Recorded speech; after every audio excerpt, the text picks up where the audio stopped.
Qu'est-ce que le patrimoine? Le patrimoine est l'ensemble des biens, aussi appelés actifs, des droits, des dettes, mais aussi des obligations dont est titulaire une personne à un instant donné et qui s'apprécie en termes monétaires, c'est-à-dire en termes d'argent. La gestion de patrimoine est une discipline financière qui permet de gérer les biens immobiliers, financiers ou tout autre bien qu'un individu ou qu'une famille possède afin d'en préserver et d'en augmenter la valeur. Elle englobe une large gamme de services incluant la planification financière qui est le processus par lequel vous pourrez établir une stratégie pour gérer votre argent afin d'atteindre vos objectifs de vie. La gestion des investissements, la planification fiscale qui est le processus de structuration de vos finances afin de faire baisser votre imposition de manière légale. La planification successorale qui est le processus d'organisation de distribution de vos biens après votre décès.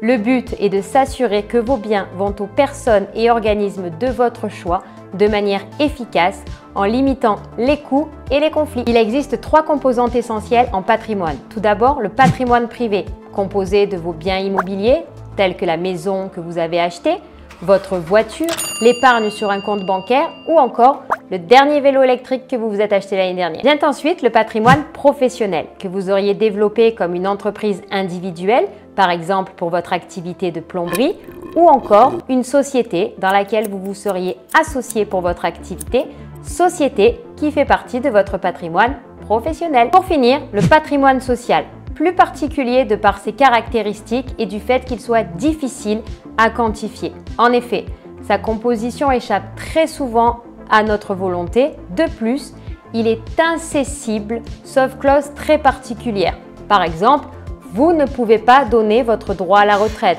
ni même une allocation qui vous serait personnelle ou encore bien même une pension. En conclusion, n'oubliez pas, tout le monde possède un patrimoine qui lui est propre. Maintenant que vous en savez un petit peu plus, il est temps de se lancer et de le faire fructifier.